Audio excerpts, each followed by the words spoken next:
Motion के corresponding time. ध्यान से अगर देखोगे तो एल हुआ वर्टिकल डायरेक्शन ऑफ डिस्प्लेसमेंट, ये हुआ वीएसआर क्या हुआ वर्टिकल डायरेक्शन में वेलोसिटी, तो टी क्या हुआ वर्टिकल डायरेक्शन के corresponding time.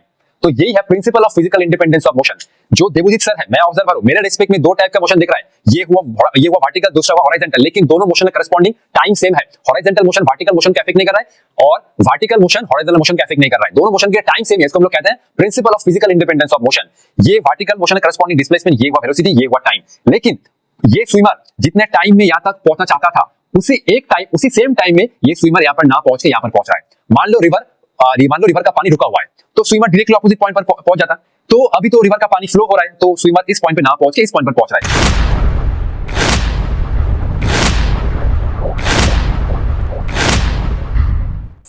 Hello students, my name is Devjeet Shah and welcome to my YouTube channel laws of physics. तो ये वीडियो है मोशन इन ए प्लेन का, वीडियो नंबर 17, और आज के वीडियो में हम डिस्कस करने जा रहे हैं रिवर बोट प्रॉब्लम। ये topic class 11 NEET JEE mains हर एक सेक्शन के लिए बहुत बहुत इंपॉर्टेंट है। आई होप आप लोग मुझे बहुत बहुत सपोर्ट करेंगे और इस वीडियो में मैं अपना पूरा 100% दूंगा हर एक कॉन्सेप्ट को आप लोगों तक पहुंचाने के लिए। तो बिना टाइम वेस्ट के आज का जर्नी स्टार्ट करते हैं। तो इसको तुम रिवर स्विमर, रिवर बोट या एरोप्लेन विंड प्रॉब्लम भी कह सकते हो। तो चलो स्टार्ट करते हैं। बहुत प्यारा चीज है, इसको हम लोग न्यूमेरिकल अप्रोच से ही समझेंगे क्योंकि इसका पर्टिकुलर थ्योरी तो कुछ है नहीं। एग्जाम में न्यूमेरिकल आ रहा है तो हम लोग इसको न्यूमेरिकल तरीके से ही समझेंगे। तो ये हुआ रिवर, देख सकते हो रिवर का जो पानी है वो इस डायरेक्शन में फ्लो रहा है, और ये हुआ velocity of river with respect to ground. तुम कोई वेलोसिटी ले सकते हो, कोई दिक्कत नहीं है। तो पानी इस डायरेक्शन में फ्लो हो रहा है, क्लियर। और ये हुआ रिवर का जो विड्थ है वो है एल, क्लियर। अब ये है स्विमर का स्पीड मैं मान रहा हूं velocity of swimmer with respect to river. तो ये स्विमर इस पॉइंट से स्विम करना स्टार्ट किया, वो डायरेक्टली ऑपोजिट पॉइंट पर पहुंचना चाहता है। तो सबसे पहला क्वेश्चन है ये कि स्विमर जो ऑपोजिट पॉइंट पर पहुंचना चाहता है वो क्या ऑपोजिट पॉइंट पर पहुंचेगा? एक्चुअली रिवर का जो पानी है वो रुका नहीं है, वो इस डायरेक्शन में फ्लो हो रहा है। तो ऑब्वियसली वो डायरेक्टली ऑपोजिट पॉइंट पर तो नहीं पहुंचेगा, रिवर के वजह से थोड़ा खिसकाते मान लो ये पॉइंट पर वो पहुंचेगा। तो रिवर के वजह से कितना हुआ, तो रिवर के वजह से कितना ड्रिफ्ट हुआ, ये रिवर के वजह से उस स्विमर का ड्रिफ्ट हुआ। ड्रिफ्ट मतलब क्या हुआ? ड्रिफ्ट मतलब वो स्विमर रिवर के वजह से ऑपोजिट पॉइंट पर ना पहुंच के रिवर के वजह से कितना शिफ्ट हुआ, उसको हम लोग कह रहे हैं ड्रिफ्ट। स्विमर चाहता है ऑपोजिट पॉइंट पर पहुंचना, लेकिन स्विमर ऑपोजिट पॉइंट पर नहीं पहुंचेगा क्योंकि रिवर का जो पानी है वो इस डायरेक्शन में फ्लो हो रहा है। तो स्विमर स्विम करना स्टार्ट किया, वो एक्चुअली इस पॉइंट पर पहुंचेगा, क्लियर। तो वो चाहता है पहुंचना इस पॉइंट पर, लेकिन वो इस पॉइंट पर ना पहुंच के इस पॉइंट पर पहुंचेगा क्योंकि रिवर उसको शिफ्ट कराते कराते अल्टीमेट इस पॉइंट पर लेके आया। वो हम लोग कैलकुलेशन से निकालेंगे कि कितना ड्रिफ्ट हुआ है, कितना टाइम में पहुंचेगा, ठीक है। अब स्विमर को क्या लग रहा है? स्विमर को ये लग रहा है कि मैं ऑपोजिट पॉइंट पर पहुंच तो गया, लेकिन ये मान लो ये हुआ मैं देवजीत सर, ये मैं हूं ऑब्जर्वर और मैं रेस्ट पर हूं। तो मैं मस्त बैठ के चाय पी रहा हूं। मेरे रेस्पेक्ट में क्या होगा? मेरे रेस्पेक्ट में इस स्विमर का मुझे दो टाइप का मोशन दिखेगा। कैसे सर? एक तो वो स्विमर वर्टिकली ऑपोजिट पॉइंट पर पहुंच जाता है तो उसका वर्टिकल मोशन मुझे दिख रहा है, और दूसरा मोशन मुझे दिख रहा है कि रिवर के वजह से वो थोड़ा आगे खिसक रहा है। तो मेरे रेस्पेक्ट में इस स्विमर का मुझे दो टाइप का मोशन दिखेगा। एक हुआ स्विमर का जो वर्टिकल मोशन है वो, और रिवर के वजह से जो है हॉरिजॉन्टल मोशन। तो मुझे मैं जो ऑब्जर्वर हूं, मेरे रेस्पेक्ट में स्विमर इस डायरेक्शन में जाते हुआ दिखेगा, और ये हुआ velocity of swimmer with respect to ground, clear. तो ये हुआ velocity of swimmer with respect to river. अगर मैं इस वेलोसिटी को बोलूं तो ये हुआ velocity of river with respect to ground, और ये इस डायरेक्शन में नेट वेलोसिटी है वो है मेरे रेस्पेक्ट में। मैं रेस्ट पे बैठा हूं तो मेरे रेस्पेक्ट में मुझे स्विमर का दो टाइप का मोशन दिख रहा है। कैसे सर? एक तो स्विमर वर्टिकली ऑपोजिट डायरेक्शन में पहुंच जाता है तो स्विमर का वर्टिकल मोशन मुझे दिख रहा है, और रिवर के वजह से ये स्विमर थोड़ा सा आगे खिसक रहा है तो ये हुआ वर्टिकल मोशन और ये हुआ हॉरिजॉन्टल मोशन। ये स्विमर आगे भी जा रहा है और राइट साइड में कंटिन्यूअसली शिफ्ट भी हो रहा है। सर कैसे शिफ्ट हो रहा है? क्योंकि रिवर का पानी रुका नहीं है, रिवर का पानी के वजह से वो थोड़ा आगे खिसकाते खिसकाते ये पॉइंट पर पहुंच रहा है। तो इस डायरेक्शन में जो वेलोसिटी है वो है velocity of swimmer with respect to river. ये जो वेलोसिटी है इस डायरेक्शन में वो हुआ velocity of river with respect to ground. और मेरे रेस्पेक्ट, मैं ऑब्जर्वर हूं, मैं रुका हुआ हूं, तो मेरे रेस्पेक्ट में मुझे स्विमर का दो टाइप का मोशन दिख रहा है। और इस डायरेक्शन में जो नेट वेलोसिटी हुआ वो हुआ velocity of swimmer with respect to ground. Clear? Ground मतलब मेरे रेस्पेक्ट में, और या मुझे बोल सकते हो velocity of swimmer with respect to observer. Clear? तो इस डायरेक्शन में वेलोसिटी है वो है velocity of swimmer with respect to ground.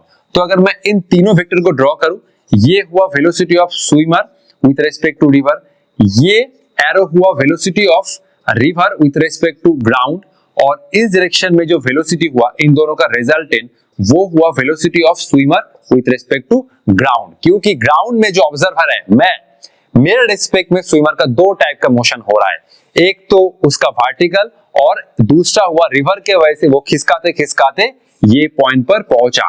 तो सर ये ड्रिफ्ट कितना हुआ वो हम लोग कैलकुलेशन निकालेंगे। और एक चीज ध्यान सुनो, ये दोनों मोशन के वजह से टाइम में कोई इफेक्ट नहीं होगा।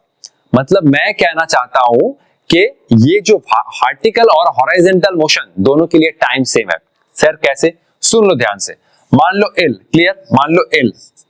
मान लो ये है एल रिवर का विड्थ, क्लियर? और मैं अब निकालना चाहता हूं कि रिवर की वजह से वो कितना शिफ्ट हो, मतलब तो अब मैं दो चीज निकालने जा रहा हूं। पहला चीज क्या है, ध्यान सुन लो, ये स्विमर को रिवर क्रॉस करने में कितना टाइम लग रहा है, और दूसरा चीज रिवर के वजह से वो कितना आगे शिफ्ट हो, मतलब ड्रिफ्ट। दो चीज निकालने जा रहा हूं और दो चीज से पूरा कंसेप्ट लेक्चर क्लियर हो जाएगा। ये स्विमर ये रिवर को क्रॉस करने में कितना टाइम ले रहा है, और दूसरा रिवर के वजह से वो कितना आगे शिफ्ट हुआ। क्लियर? तो सबसे पहला चीज देखो, मैं इस डायरेक्शन में x को ले रहा हूं और इस डायरेक्शन में y को ले रहा हूं। क्लियर? अच्छा, तो यहां से देखो, ये xy हुआ uy t plus half ay into T square xy। y direction में लेंथ कितना, ये हुआ l, तो इसको l रखो। uy y डायरेक्शन में वेलोसिटी क्या है, ये हुआ velocity of swimmer with respect to river, तो ये हुआ uy velocity of swimmer with respect to river, और ये हुआ टाइम t। y डायरेक्शन में कोई एक्सेलरेशन नहीं है, तो सिंपल अगर तुम t equal to l divide by VSR करोगे तुम्हें मिल जाएगा कि इस स्विमर को रिवर क्रॉस करने में कितना टाइम लग रहा है। l क्या हुआ, रिवर का विड्थ, और VSR क्या हुआ, velocity of swimmer with respect to river. तो इस इक्वेशन से तुम्हें पता चल जाएगा कि स्विमर को रिवर क्रॉस करने में कितना टाइम लग रहा है। अब नेक्स्ट क्वेश्चन, कितना ड्रिफ्ट हो रहा है। देखो, तो ड्रिफ्ट कौन से डायरेक्शन में है, ड्रिफ्ट हुआ x डायरेक्शन में, तो x को मैं अलग रखूंगा। ये एक काम करो, ये तुम पहले दाल चावल को अलग अलग बनाओ, क्योंकि अगर तुमने दाल चावल एक साथ कर दिया तो खिचड़ी बन जाएगा। अगर तुमने x को y के साथ अप्लाई कर दिया, तो ये कंसेप्ट, y को अलग रखो, x को अलग रखो। ड्रिफ्ट हुआ x डायरेक्शन में, क्योंकि मैंने x इस डायरेक्शन में लिया है, तो a6 equal to uxt plus half ax into T square. a6 मतलब ये हुआ ड्रिफ्ट, ड्रिफ्ट को मैं नाम दे रहा हूं कैपिटल D, ये हुआ ड्रिफ्ट। x डायरेक्शन में वेलोसिटी क्या, ux, जो हुआ velocity of river with respect to ground, ये हुआ velocity of river with respect to ground. अब x डायरेक्शन में एक्सेलरेशन नहीं है, तो ये वाला पूरा पार्ट जीरो है। अब सर ये वाला टाइम क्या यूज करें ना, ये हुआ टाइम।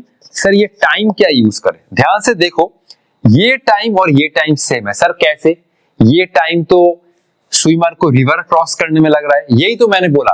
ये टाइम क्या था, ये टाइम था वर्टिकल मोशन के करस्पॉन्डिंग टाइम। ध्यान से अगर देखोगे तो L हुआ वर्टिकल डायरेक्शन में डिस्प्लेसमेंट, ये हुआ VSR क्या हुआ वर्टिकल डायरेक्शन में वेलोसिटी, तो T क्या हुआ वर्टिकल डायरेक्शन के करस्पॉन्डिंग टाइम। तो यही है principal of physical independence of motion. जो देवजीत सर है, मैं ऑब्जर्वर हूं, मेरे रेस्पेक्ट में दो टाइप का मोशन दिख रहा है, ये हुआ वर्टिकल, दूसरा हुआ हॉरिजॉन्टल, लेकिन दोनों मोशन में करस्पॉन्डिंग टाइम सेम है। हॉरिजॉन्टल मोशन वर्टिकल मोशन का इफेक्ट नहीं कर रहा है, और वर्टिकल मोशन हॉरिजॉन्टल मोशन का इफेक्ट नहीं कर रहा है। दोनों मोशन के टाइम सेम है, इसको हम लोग कहते हैं principal of physical independence of motion. ये वर्टिकल मोशन है करस्पॉन्डिंग डिस्प्लेसमेंट, ये हुआ वेलोसिटी, ये हुआ टाइम। लेकिन ये स्विमर जितने टाइम में यहां तक पहुंचना चाहता था, उसी सेम टाइम में ये स्विमर यहां पर ना पहुंच के यहां पर पहुंच रहा है। मान लो रिवर का पानी रुका हुआ है, तो स्विमर डायरेक्टली ऑपोजिट पॉइंट पर पहुंच जाता। तो अभी तो रिवर का पानी फ्लो हो रहा है, तो स्विमर इस पॉइंट पे ना पहुंच के इस पॉइंट पर पहुंच रहा है। लेकिन उसके वजह से ये जो टाइम मैं ले रहा हूं, दोनों टाइम सेम है। तुमने ये निकाला था वर्टिकल मोशन करस्पॉन्डिंग टाइम, लेकिन ड्रिफ्ट निकालने के लिए हम लोग वही वाला टाइम इस इक्वेशन में रखेंगे, क्योंकि वर्टिकल मोशन हॉरिजॉन्टल मोशन को अफेक्ट नहीं कर रहा है। स्विमर को इस पॉइंट से इस पॉइंट तक पहुंचने के लिए जो टाइम चाहिए था, उस एक ही टाइम में स्विमर इस पॉइंट से थोड़ा सा शिफ्ट होके यहाँ पर पहुंच रहा है, क्योंकि रिवर का पानी उसको थोड़ा आगे शिफ्ट कराते कराते इस पॉइंट पर लेके जा रहा है। मतलब एक ही टाइम में क्या हो रहा है, वर्टिकल मोशन, और एक ही टाइम में ये हॉरिजॉन्टल मोशन भी हो रहा है। तो दोनों के करस्पॉन्डिंग टाइम सेम ही है। तो ये वाला इक्वेशन तो यहाँ पर रखो, ये हुआ L divide by V into SR। मतलब ये मैं कहना चाहता हूं कि वर्टिकल मोशन और हॉरिजॉन्टल मोशन के करस्पॉन्डिंग जो टाइम है वो सेम ही है। क्लियर? एक ही टाइम में ये यहाँ पर पहुंचना चाहता था, लेकिन यहाँ पर ना पहुंच के थोड़ा सा आगे शिफ्ट होके यहाँ पर पहुंच रहा है। तो यही कंसेप्ट है। क्लियर?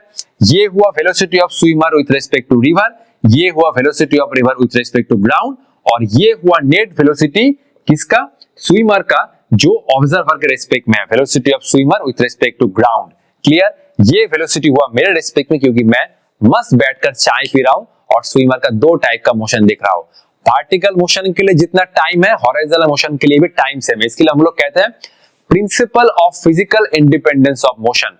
कोई मोशन, मतलब हॉरिजॉन्टल मोशन वर्टिकल मोशन का अफेक्ट नहीं कर रहा है, वर्टिकल मोशन हॉरिजॉन्टल मोशन का अफेक्ट नहीं कर रहा है। दोनों के करस्पॉन्डिंग टाइम सेम ही है। ध्यान से देख सकते हो, ये वाला टाइम उठा के मैंने ये हॉरिजॉन्टल मोशन जो हो रहा है वो इक्वेशन में रखा है टाइम।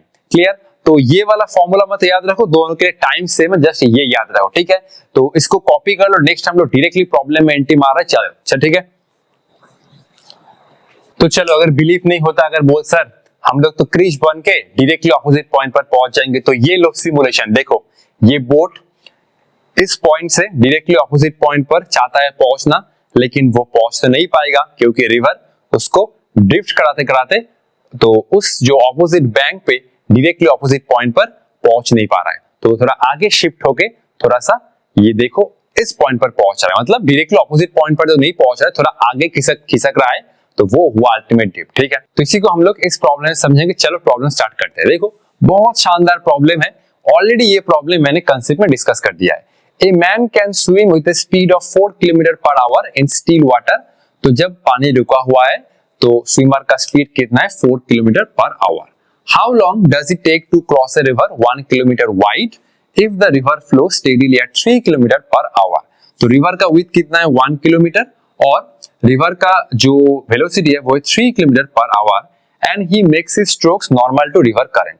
तो सबसे पहले ये ड्रॉ करो, ये हुआ रिवर, ये हुआ रिवर का जो विड्थ वो कितना है, ये मैं एल ले रहा हूं 1 किलोमीटर, मतलब ये हुआ 1000 मीटर। और इस डायरेक्शन में जो रिवर का वेलोसिटी है, velocity of river with respect to ground, वो कितना है देख सकते हो, ये हुआ 3 किलोमीटर पर आवर। और एक स्विमर है, इस पॉइंट से डायरेक्टली स्विम करना स्टार्ट किया। ठीक है? और उसका जो स्विम करने का तरीका है वो क्या है, and he make his strokes normal to the river current. तो रिवर फ्लो रहा है इस डायरेक्शन में, वो वर्टिकली एकदम स्विम कर रहा है। ठीक है? तो वर्टिकली स्विम कर रहा है। ये हुआ स्विमर का speed with respect to river, वो कितना है, वो गिवन है कितना, 4 किलोमीटर पर आवर। तो ये हुआ 4 किलोमीटर पर आवर। ये हुआ रिवर का speed 3 kilometre per hour. Okay, how long does it take to cross a river 1 kilometre wide if the river flows steadily at 3 km per hour and he makes his strokes normal to river current। तो river flow रहा है इस direction में, swimmer इस direction में swim कर रहा है, तो ऑब्वियसली वो ऑपोजिट पॉइंट पर तो नहीं पहुंचेगा, क्योंकि रिवर के वजह से वो थोड़ा आगे शिफ्ट होगा। मान लो इस पॉइंट पर वो पहुंचेगा। क्लियर? तो मान लो इस पॉइंट पर वो पहुंचेगा, तो ये हुआ इतना ड्रिफ्ट। मैं ड्रिफ्ट को कैपिटल डी नाम दे रहा हूं। तो वही पूछा है कि रिवर को क्रॉस करने में कितना टाइम लग रहा है। तो मान लो टी टाइम लग रहा है, तो देखो ध्यान से, y को अलग रखो, x को अलग रखो। तो मैंने बोला था क्या हुआ, sy equal to ui into T. sy y direction में ये हुआ रिवर का लेंथ, ये हुआ 1 किलोमीटर, मतलब ये हुआ 1000 मीटर। y डायरेक्शन में वेलोसिटी कितना है, ये हुआ velocity, velocity of swimmer with respect to river, ये हुआ 4, अच्छा 4 किलोमीटर पर सेकंड ना। इसको एक काम करो, तुम ये इसको ऐसे ही रखो, ये हुआ 1000 मीटर, तो इसको ऐसे ही रखो 1 किलोमीटर। तो ये हुआ 1 किलोमीटर, y डायरेक्शन में वेलोसिटी कितना है, ये हुआ 4 किलोमीटर पर आवर, और ये हुआ टाइम, तो t इक्वल टू ये हुआ 1/4 आवर, और अगर मैं आवर को मिनट में कन्वर्ट करूं तो ये हुआ 15 मिनट। तो 15 मिनट में ये जो स्विमर है वो इस रिवर को क्रॉस कर जाएगा, लेकिन ऑब्वियसली ऑपोजिट पॉइंट पर तो नहीं पहुंचेगा, इस पॉइंट पहुंचेगा, वही पूछा है नेक्स्ट। तो ये हमने निकाल लिया कि स्विमर को रिवर क्रॉस करने में 15 मिनट लग रहा है। How far down the river does he go when he reaches the other bank, तो वही पूछा है कि रिवर के वजह से वो कितना आगे शिफ्ट हुआ, मतलब ड्रिफ्ट। क्लियर, तो ड्रिफ्ट हुआ एक डायरेक्शन में, ये रखो sx equal to ux into T. मैंने बोला था principle of physical independence of motion यही कहता है कि दोनों मोशन के करस्पॉन्डिंग टाइम सेम ही है। वर्टिकल मोशन हॉरिजॉन्टल मोशन का इफेक्ट नहीं कर रहा है, तो देख सकते हो ये 15 मिनट में ये जो स्विमर है ये रिवर को क्रॉस कर रहा है, और उसी टाइम में रिवर का स्विमर का इतना सा ड्रिफ्ट हो रहा है, और उसी टाइम में ये स्विमर आगे भी जा रहा है। तो sx हुआ, ये हुआ ड्रिफ्ट, और ux एक डायरेक्शन में वेलोसिटी कितना है, ये हुआ रिवर का वेलोसिटी 3, और ये हुआ टाइम, इसको मैं कह रहा हूं 15। तो अच्छा, इसको मैं अगर 1/4 रखूं कितना होगा, देखो ये हुआ 1/4, तो ये हुआ ux ना, ध्यान से देखो 3 कितना है किलोमीटर पर आवर, और t कितना है 1/4 आवर, तो ये हुआ 3/4 किलोमीटर। किलोमीटर को अगर मैं मीटर में कन्वर्ट करना चाहता हूं तो ये हुआ ये कितना हुआ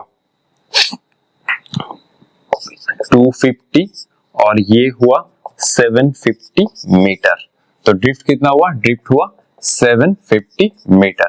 तो ये मैंने टाइम क्यों लिखा, क्योंकि एक ही टाइम में स्विमर जाना चाहता था इस पॉइंट पे, लेकिन पहुंचेगा इस पॉइंट पर। तो दोनों मोशन है करस्पॉन्डिंग, ये हुआ वर्टिकल मोशन, ये हुआ हॉरिजॉन्टल मोशन।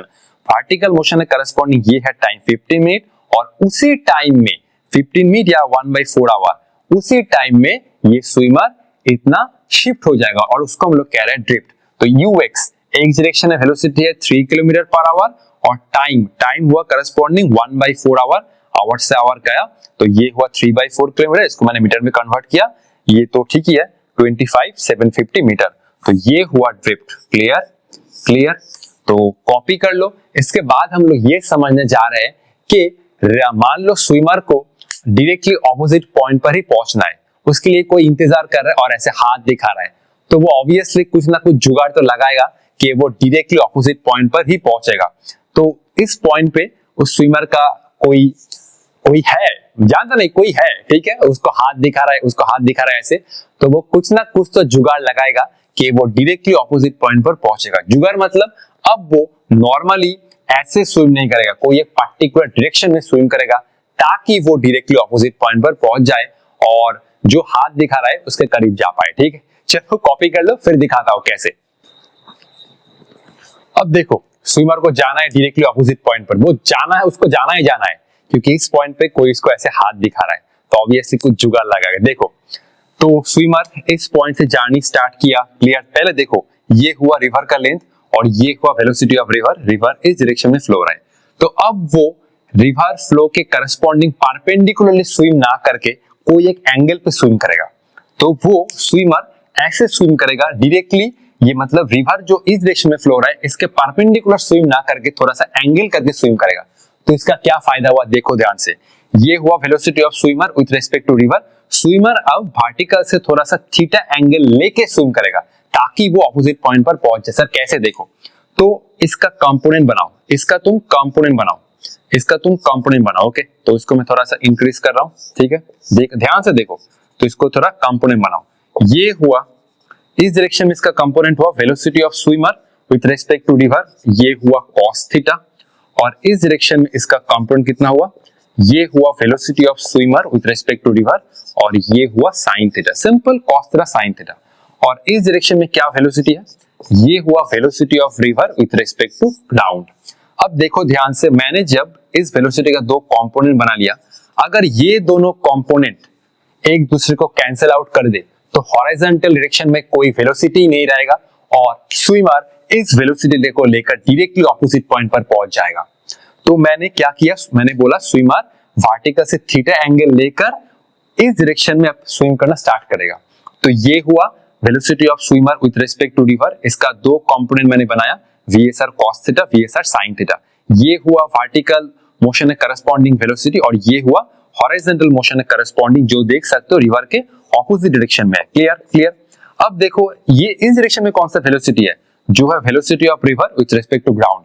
अगर ये दोनों कंपोनेंट आपस में कैंसिल हो जाए, वैल्यू ऐसे ही एडजस्ट करना होगा, तो हॉरिजॉन्टल डायरेक्शन में कोई वेलोसिटी नहीं आएगा। देखो ये दोनों वेलोसिटी अगर एक दूसरे को कैंसिल आउट कर दे तो हॉरिजॉन्टल डायरेक्शन में कोई वेलोसिटी नहीं रहेगा और स्विमर डायरेक्टली इस वेलोसिटी को लेकर ऑपोजिट पॉइंट पर पहुंच जाएगा। तो देखो ये कंडीशन है, velocity of swimmer with respect to river और ये हुआ sine theta equal to velocity of river with respect to ground. अगर ये दोनों कंपोनेंट सेम हो जाए, मतलब ये दोनों कंपोनेंट सेम हो जाए, तो स्विमर डायरेक्टली इस पॉइंट पर पहुंच जाएगा। अब डायरेक्टली ऑपोजिट पॉइंट पर पहुंचने का टाइम क्या है, देखो तो ये हुआ SY, फिर से SY equal to UI into T. SY मतलब ये हुआ रिवर का विथ L और UY वाई डायरेक्शन में वेलोसिटी कौन सा है, ये हुआ VSR cos थीटा, ये हुआ VSR cos थीटा और ये हुआ टाइम। सर थीटा कैसे निकाले, थीटा तुम इस इक्वेशन से निकाल सकते हो और वो वाला थीटा इस इक्वेशन में रख देना। तो ये हुआ करस्पॉन्डिंग थ्योरी। क्लियर। अब मैं अगर एक चीज इसको इस सिमुलेशन से दिखाऊं, मान लो रिवर का जो वेलोसिटी है वो है 2 kilometre per our. Clear, 2 kilometre per our और ये हुआ VSR, ये हुआ मान लो 4 किलोमीटर पर आवर। तो अब मैं कौन सा एंगल पे इस स्विमर को स्विम कराऊं ताकि वो ऑपोजिट पॉइंट पर पहुंच जाए। देखो ध्यान से देखो, तो एक्चुअली ये एंगल होना चाहिए अब थीटा इक्वल टू 30 डिग्री। क्यों सर, क्योंकि 4 किलोमीटर पर आवर का, ठीक है, इस डायरेक्शन में कितना कंपोनेंट होगा, ये हुआ 4 cos 30, ये अगर 4 है तो ये हुआ 4 cos 30 और इस डायरेक्शन में कितना हुआ, ये हुआ 4 sin 30। Clear clear. और इस डायरेक्शन में जो वेलोसिटी है वो मैंने लिया है 2।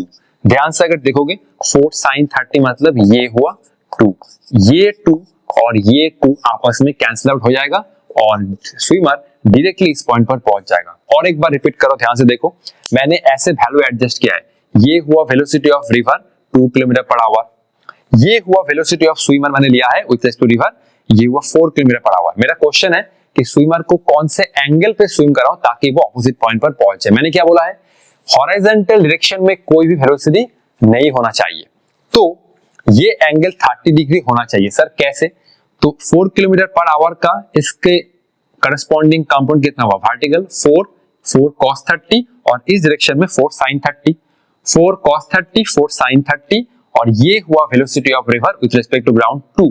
ध्यान से अगर देखोगे तो ये दोनों कंपोनेंट एक दूसरे को कैंसिल आउट कर रहे हैं, 4 sin 30 और ये हुआ रिवर का वेलोसिटी 4 sin 30। ध्यान से अगर देखोगे तो मैं यहां पर बना रहा हूं, ये हुआ 4 sin 30, ये हुआ 4 किलोमीटर पर आवर जो स्विमर का वेलोसिटी है रिवर के रेस्पेक्ट में उसका हॉरिजॉन्टल, और ये हुआ रिवर का वेलोसिटी 2। 4 sin 30 का वैल्यू भी 2 होता है, तो ये दोनों वेलोसिटी आपस में कैंसिल आउट कर रहा है। तो 4 cos 30 ये हुआ वर्टिकल डायरेक्शन में स्विमर के पास वेलोसिटी, तो स्विमर इस वेलोसिटी को लेकर डायरेक्टली ऑपोजिट पॉइंट पर पहुंच जाएगा। क्लियर। इसका एक सिमुलेशन में दिखा देता हूं, ध्यान से देख लो। तो ये मैंने लिया है velocity of river 2 kilometre per our और इस डायरेक्शन में मतलब 30 डिग्री करस्पॉन्डिंग, वर्टिकल से 30 डिग्री करस्पॉन्डिंग मैंने लिया है स्विमर का वेलोसिटी 4 किलोमीटर पर आवर। तो इसीलिए जो स्विमर का जो हॉरिजॉन्टल वेलोसिटी है और रिवर का वेलोसिटी है ये एक दूसरे को कैंसिल आउट कर रहा है और इसीलिए स्विमर डायरेक्टली ऑपोजिट पॉइंट पर पहुंच रहा है। कौन से वेलोसिटी के साथ, 4 cos 30, क्योंकि 4 का ये वाला कंपोनेंट हुआ cos 30, ये हुआ sin 30। 4 sin 30 का जो वैल्यू होता है वो है 2, तो ये हुआ 4 sin 30 और ये हुआ रिवर का वेलोसिटी, दोनों ही 2 है, तो इसीलिए हॉरिजॉन्टल डायरेक्शन में कोई वेलोसिटी नहीं है और इसीलिए स्विमर डायरेक्टली ऑपोजिट पॉइंट पर पहुंच रहा है। ठीक है, तो ये था सिमुलेशन, ध्यान से और एक बार देख लो कैसा फील हुआ। मेरे टाइप को तो ये सब सिमुलेशन नहीं था, लेकिन आज के जमाने में ये सब सिमुलेशन एग्जिस्ट कर रहा है। तो ठीक है, लिख लो, फिर हम लोग नेक्स्ट प्रॉब्लम में जा रहे हैं। और एक चीज मैं इंपॉर्टेंट बात बोल देता हूं कि स्विमर को अगर डायरेक्टली ऑपोजिट पॉइंट पर पहुंचना है तो उसको वर्टिकल मोशन से वो नहीं पहुंच पाएगा, वर्टिकल से थोड़ा सा एंगल बना के उसको स्विम करना पड़ेगा ताकि वो ऑपोजिट पॉइंट पर पहुंचे। कंडीशन क्या है, ये स्विमर का जो हॉरिजॉन्टल वेलोसिटी और ये रिवर का वेलोसिटी है वो एक दूसरे को कैंसिल आउट करना चाहिए। क्लियर? तो ठीक है, चलते हैं आगे। तो ये हुआ आज का हमारा सेकंड प्रॉब्लम। क्वेश्चन क्या कह रहा है? अच्छा, क्वेश्चन पढ़ने से पहले हम लोग रिवर बना लेते हैं। चलो, ये हुआ रिवर, ओके, ये हुआ river. A man can swim at a speed of 2 kilometre per hour in still water. तो स्विमर का वेलोसिटी है 2 किलोमीटर पर आवर, इसको बॉक्स में रखो। He starts swimming in a river at an angle 150 degree to the direction of water flow and reaches directly opposite to the starting point. तो ये मान लो इस डायरेक्शन में रिवर फ्लो हो रहा है और ये हुआ अच्छा वर्टिकल। अच्छा, एक पर्सन ने क्या किया, एक पर्सन देखो, he starts swimming in a river at an angle 150 degree to the direction of water flow and reaches directly opposite to the starting point. तो इस डायरेक्शन रिवर फ्लो हो रहा है, ठीक है, इसके साथ 150 डिग्री एंगल पे वो अपना स्विमिंग स्टार्ट किया। तो ये हुआ 90 और ये हुआ मान लो 60, ये हुआ मान लो 60 डिग्री। क्लियर? अच्छा, ये हुआ मान लो कितना, ये हुआ 60 डिग्री। तो ये हुआ वेलोसिटी कितना हुआ देखो, he start swimming in a river at an angle 150 degree. तो वो ये हॉरिजॉन्टल से 150 डिग्री पर अपना स्विमिंग स्टार्ट किया। तो ये हुआ 90, इसके बाद 60। अच्छा, स्विमर के पास वेलोसिटी कितना है? स्विमर के पास वेलोसिटी है जो है 2 किलोमीटर। अच्छा, इसको मैं ऐसे लिखता हूं 2 किलोमीटर पर आवर। तो वो 2 किलोमीटर पर आवर से इस डायरेक्शन में जाने स्टार्ट किया जो ये हॉरिजॉन के साथ पूरी कितना है 150 डिग्री एंगल पर है। क्लियर? अच्छा, और वो डायरेक्टली ऑपोजिट एंड पर पहुंच गया। तो डायरेक्टली ऑपोजिट एंड पर पहुंचने का क्या कंडीशन हम लोग जानते हैं कि हॉरिजॉन्टल डायरेक्शन में कोई भी वेलोसिटी नहीं होगा। क्लियर? तो find the speed of water. अच्छा, इस केस में रिवर का जो विड्थ है वो है 1 किलोमीटर और time to cross the river. Find the speed of water. तो मैं 2 किलोमीटर पर आवर का कंपोनेंट यहां पर निकालता हूं। अच्छा, ये कितना हुआ, ये हुआ 2 cos 60, ये हुआ 2 cos 60 और ये कितना हुआ, ये हुआ 2 cos 60 और ये हुआ 2 sin 60। ये हुआ, अच्छा, ये हुआ रिवर का वेलोसिटी, ये हुआ रिवर का वेलोसिटी जो है VR। ये हुआ 2 cos 60, 2 sin 60 और ये हुआ रिवर का वेलोसिटी। क्लियर? अच्छा, तो अगर ये स्विमर डायरेक्टली ऑपोजिट एंड पर पहुंच रहा है तो ये जो स्विमर का वेलोसिटी है 2 किलोमीटर पर आवर, ये है हॉरिजॉन्टल कंपोनेंट, ये हॉरिजॉन्टल कंपोनेंट और ये रिवर का वेलोसिटी सेम होना चाहिए, तभी सिर्फ हॉरिजॉन्टल डायरेक्शन में कोई वेलोसिटी नहीं रहेगा और ये स्विमर डायरेक्टली ऑपोजिट एंड पर पहुंच जाएगा। तो ये है कंडीशन। अच्छा, इसको मैं ऐसे लिखता हूं 2 sin 60 इक्वल टू ये हुआ VR। अच्छा, 2 sin 60 का क्या मतलब है, ये हुआ √3/2, ये हुआ VR, 2 कैंसिल, तो ये हुआ रिवर का वेलोसिटी कितना हुआ √3 किलोमीटर पर आवर। क्लियर? ये टॉपिक जस्ट मैंने समझाया और सिमुलेशन के साथ भी मैंने आप लोगों को समझा दिया। नेक्स्ट क्या है, विड्थ ऑफ रिवर है 1 किलोमीटर, तो ये हुआ 1 किलोमीटर। अच्छा, सिंपल 1 किलोमीटर है y डायरेक्शन में, तो SY equal to UY into T। SY कितना है 1 किलोमीटर, ओके, और UY कितना हुआ, ये UY हुआ कितना हुआ, y डायरेक्शन वेलोसिटी है, ये हुआ 2 cos 60 डिग्री इंटू T। अच्छा, ये हुआ 1 किलोमीटर, 2 cos 60 मतलब ये हुआ sin 30 और ये हुआ T, 2 कैंसिल, तो ये हुआ T इक्वल टू 1 आवर, ये हुआ T equal to 1 hour. Clear? तो T इक्वल टू 1 आवर। ये जो स्विमर है वो 1 घंटा में ऑपोजिट एंड पर पहुंच जाएगा, लेकिन वो इस तरीके से जर्नी करे तभी वो इस एंड पर पहुंचेगा डायरेक्टली, तभी ये 2 sin 60 और VR जो रिवर का वेलोसिटी है वो एक दूसरे को कैंसिल कर रहा है और 2 cos 60 की मदद से वो डायरेक्टली ऑपोजिट एंड पर पहुंच जाएगा। S Y equal to U I T, मैं एक बार चेक करके देता हूँ, यू आई कितना है 2 cos 60, अच्छा 150 टू द वाटर फ्लो, ठीक ही है, तो 150 ठीक है, 2 cos से 30 हाफ, तो ये हुआ time equal to 1 hour. Copy कर लो, चलते हैं नेक्स्ट प्रॉब्लम में, ठीक है चलो। तो ये है आज का हमारा थर्ड क्वेश्चन, और ये क्वेश्चन तुम लोग सिर्फ बेसिक मैथमेटिक्स की मदद से कर सकते हो, ठीक है। A boat moves along the river flow between the 2 points A and B, तो ठीक है, अच्छा इस केस में हम लोग मान रहे हैं कि रिवर का ये है दोनों एंड, ठीक है, अच्छा ये है दोनों एंड, ये पॉइंट हुआ ए और ये हुआ, अच्छा डायरेक्टली पॉइंट ये हुआ बी, ठीक है, तो रिवर जा रहा है इस डायरेक्शन में, क्लियर, तो ये हुआ रिवर का वेलोसिटी, ये है रिवर का वेलोसिटी, ठीक है, तो मैं अब मान रहा हूं कि रिवर जा रहा है इस डायरेक्शन में, क्यों, देखो ये हुआ एक पॉइंट ए, अच्छा ये वर्टिकली ऑपोजिट पॉइंट है, ऑलमोस्ट लग रहा है, अच्छा ये हुआ ए, ठीक है, अच्छा ये तो अरे भाई कभी भी सीधा नहीं होता है बेटा जी, अच्छा ठीक है चलो, ये हुआ पॉइंट ए और ये हुआ point B. It takes t1 time when going downstream and takes t2 time when going upstream between these 2 points। अच्छा एक बोट, ठीक है, अच्छा पहले केस में क्या हो रहा है, पहले केस में ये है एक बोट, ये है एक बोट और ये बोट का वेलोसिटी मान लिया मैंने u, और रिवर के पास जो वेलोसिटी है वो है v। It takes t1 time when going downstream and takes t2 time when going upstream between the 2 points।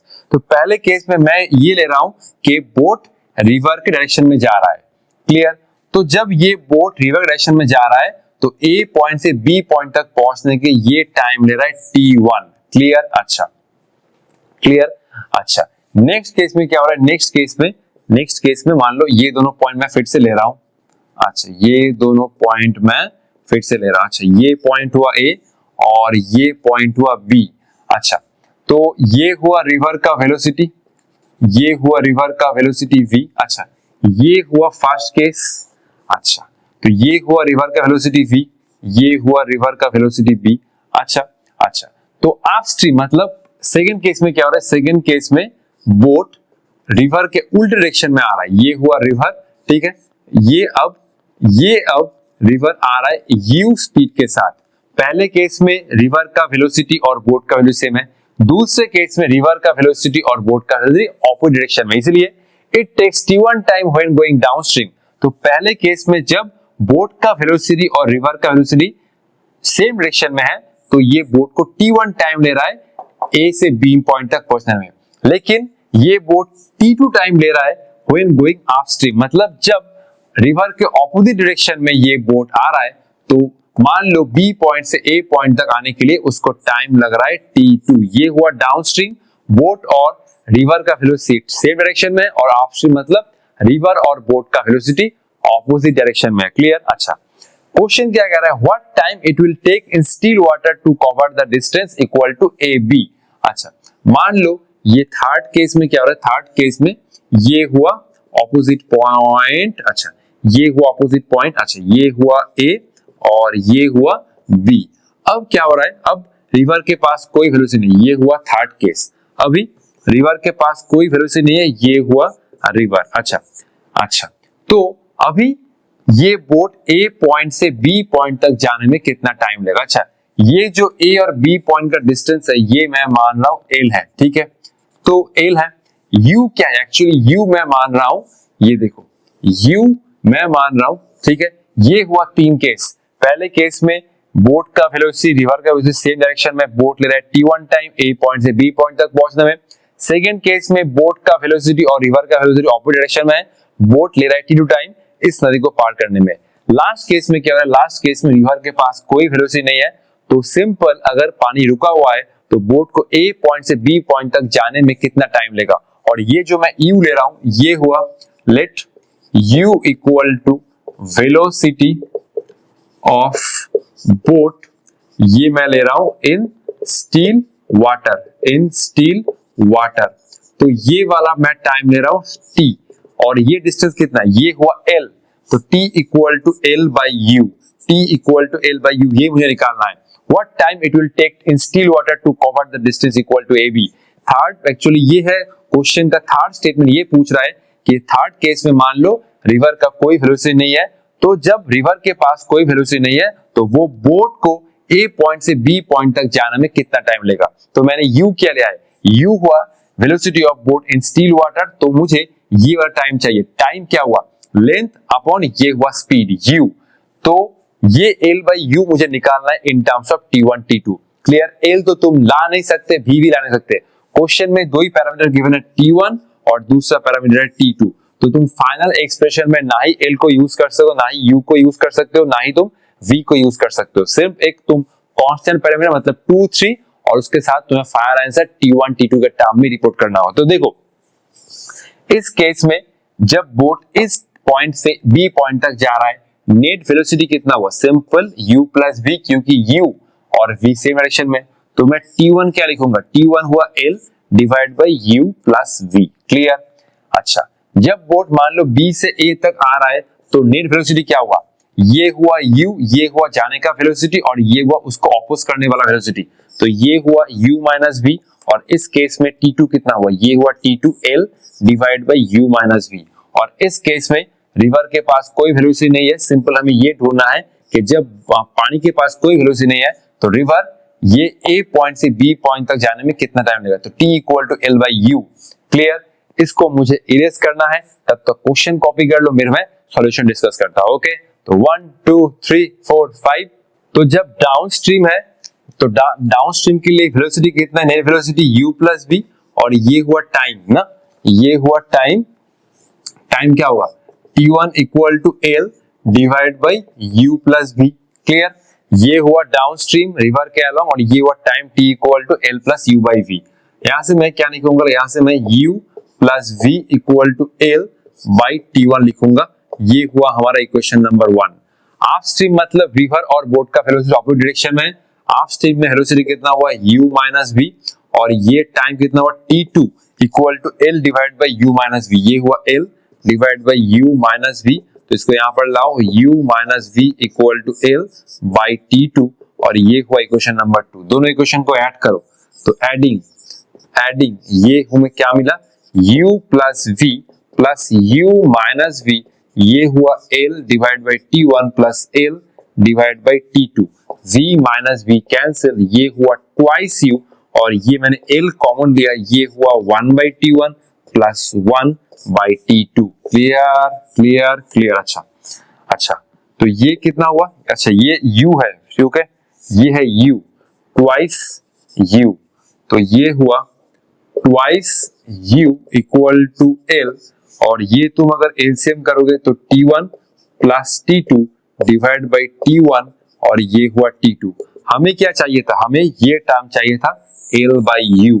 जब ये रिवर के पास कोई वेलोसिटी नहीं है तो रिवर को मतलब ये बोट को कितना टाइम चाहिए, L बाई U, तो यहां से तुम L बाई U निकाल सकते हो। ये हुआ ट्वाइस T1 T2, और ये हुआ T1 प्लस T2, तो ये हमें टाइम मिला T equal to L by U, और ये हुआ twice T1 T2 divide by T1 plus T2।